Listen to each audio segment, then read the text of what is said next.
Friends, आज सबसे important topic पढ़ाने जा रहे हैं इंग्लिश ग्रामर का, टेंस, जिसको नॉर्मली लोग हल्के में लेते हैं, कई बार इसको बहुत सीरियस भी ले लेते हैं, लेकिन बिल्कुल भी ना तो कोई बहुत हल्के में लेने की जरूरत है ना कोई सीरियस लेने की। सबसे इंपॉर्टेंट बात है टेंस को समझना। टेंस से होता है समय, समय को समझना कि किस तरीके से समय और उनके मूड्स क्या होते हैं और किस तरीके से उनको बोला जाता है, या फिर एग्जामिनेशन में जब आते हैं तो उनको समझा जाता है। तो आज हम आपको पढ़ाने जा रहे हैं केवल प्रेजेंट टेंस।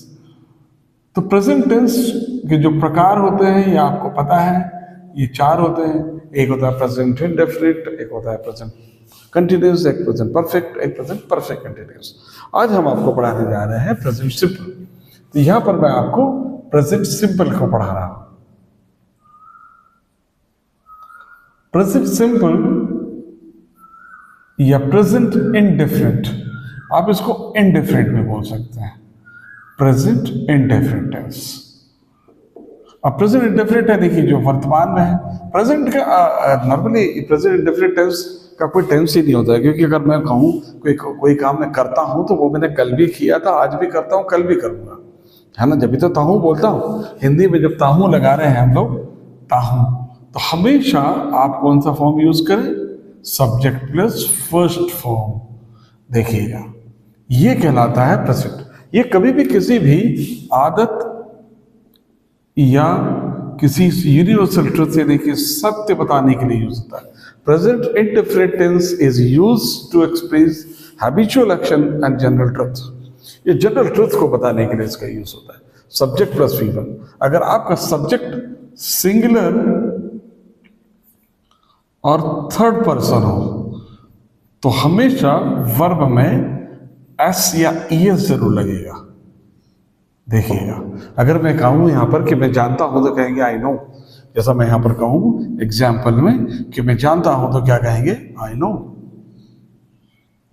अगर मैं कहूं कि मैं नहीं जानता हूं तो इंग्लिश में क्या कहेंगे, आई डोंट नो, मैं नहीं जानता हूं।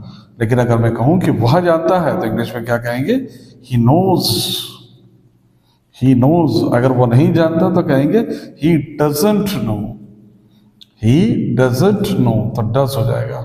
ऐसे ईएस जरूर लगेगा इसके अंदर। अगर आपका सब्जेक्ट थर्ड पर्सन या सिंगुलर है, मैं जानता हूं, आई नो।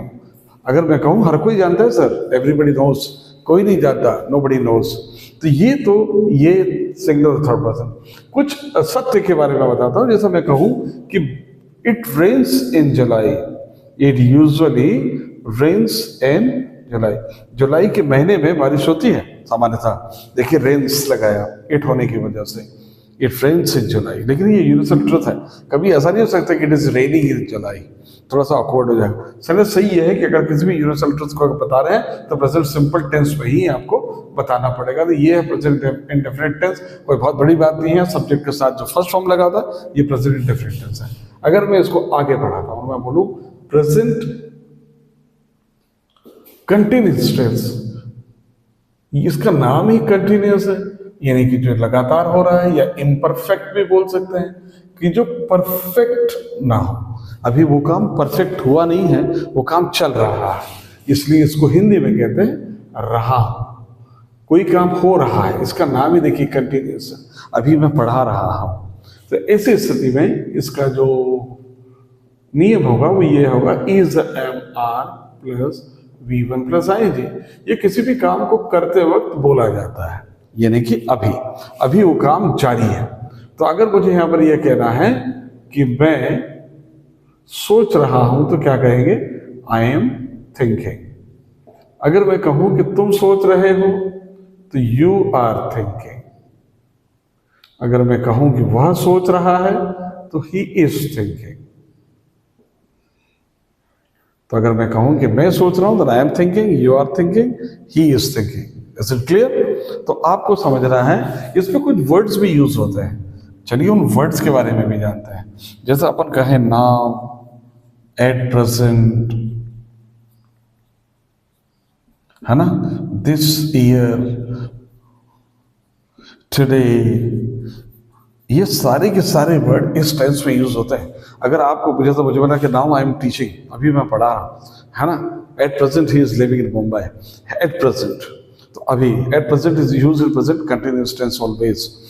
और इसमें भी कुछ वर्ड्स यूज होते हैं, तो चलिए अपन कुछ इसके भी वर्ड्स लिख लेते हैं। जैसे कि इसमें यूज होने वाले वर्ड्स होते हैं यूजुअली, रेयरली, जनरली, समटाइम्स,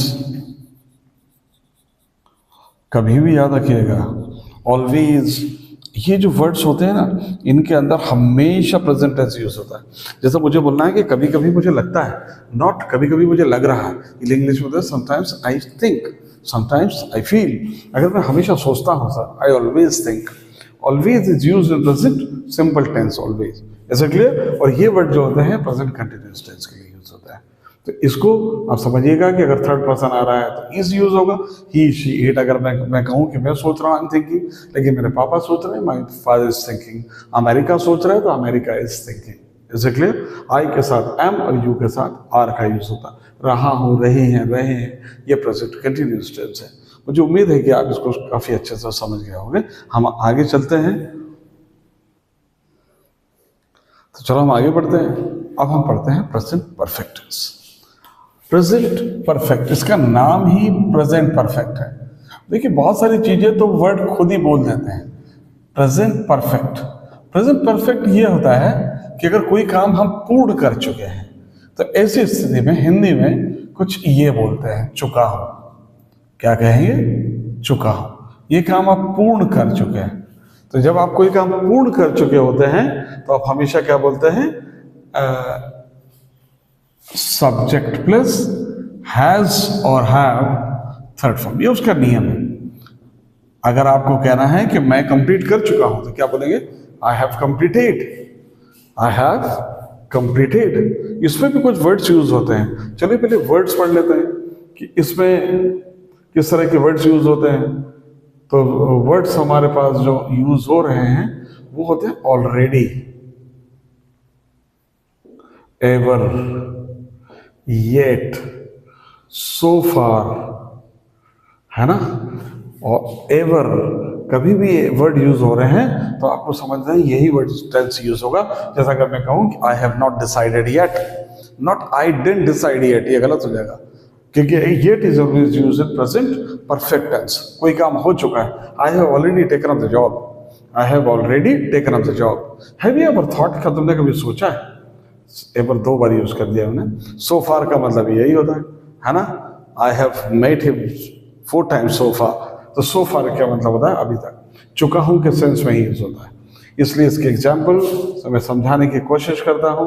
अगर आपको बोलना है कि मैं कर चुका हूं तो आई हैव डन। आपको बोलना है कि मैं अपना होमवर्क कर चुका हूं तो बोलेंगे I have done my homework, है ना। अगर मैं कहूं ही, तो चूंकि सिंगुलर है तो हमेशा हैज का यूज होगा। सिंगुलर में he has done his homework, वो अपना होमवर्क कर चुका है। He has done his homework, वो अपना होमवर्क कर चुका है। तो ही के साथ क्या लगा? हैज। आई के साथ हैव, प्लूरल के साथ हैव लगता है, सिंगुलर के साथ हैव, मेरे को छोड़ दिया जाए तो। ठीक है, तो आपको ये, जैसे कि मुझे बोलना है I have not, I have not thought yet, Hindi में बोलेंगे अभी तक मैंने सोचा नहीं। देखिए येट यूज कर रहे हैं तो हैव के साथ ही यूज करेंगे, हैव के साथ थर्ड फॉर्म। जैसे मैं यहाँ पर ये कहूँ कि हैव यू एवर थॉट, क्या तुमने कभी सोचा है? हैव यू एवर थॉट, क्या तुमने कभी सोचा है? देखो एवर के साथ हैव के साथ थर्ड फॉर्म यूज कर रहे हैं। अब लास्ट प्रेजेंट, अगर मुझे बोलना है प्रेजेंट परफेक्ट कंटिन्यूअस। अगर कोई ऐसा टेंस है जो परफेक्ट भी है, मतलब हो भी चुका है और अभी भी हो भी रहा है। अगर हो भी चुका है और हो भी रहा है तो हिंदी में कुछ ऐसा कहेंगे, ता रहा है। ये किसी समय से हो रहा होता है, किसी भी समय से। तो ऐसी स्थिति में भी इसको प्रेजेंट कंटिन्यूअस टेंस में भी अब रहा हूं बोलते हैं, लेकिन उस समय से नहीं हो रहा था। जैसे भी मैं पढ़ा रहा हूँ, आई एम टीचिंग, लेकिन अगर मैं कहूँ कि पिछले 10 साल से पढ़ा रहा हूँ तो ये बदल जाएगा ये सेंटेंस। इसका जो यूज होता है subject plus has plus have plus been plus ING. इसमें जो वर्ड्स यूज होते हैं वो वर्ड्स ये यूज होते हैं। देखिए, एक होता है सिंस और एक होता है फॉर। ये दोनों के दोनों शब्द है ना। आपको हमने प्रीपोजिशन में इसको पढ़ाया है कि सिंस का यूज पॉइंट ऑफ टाइम के पहले और फॉर का यूज पीरियड ऑफ टाइम के पहले यूज होता है। ये हैज अगर जैसा भी मैंने कहा कि जो बारिश हो रही है तो क्या कहेंगे, it is raining, it is raining now. लेकिन अगर मैं कहूं कि सुबह से बारिश हो रही है तो इंग्लिश में ये यूज होगा, it has been raining, it has been raining since morning. सुबह से बारिश हो रही है आज, it has been raining since morning. देखिए has been, it is raining since morning नहीं बोलता, इट इज रेनिंग आप बोल रहे हैं तो फिर सिंस और फॉर का यूज नहीं होगा।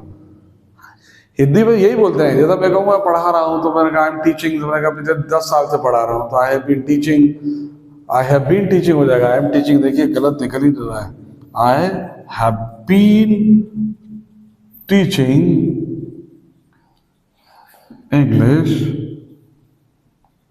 For 10 years। देखिए गिनती आए तो फॉर होगा पीरियड ऑफ टाइम के पहले।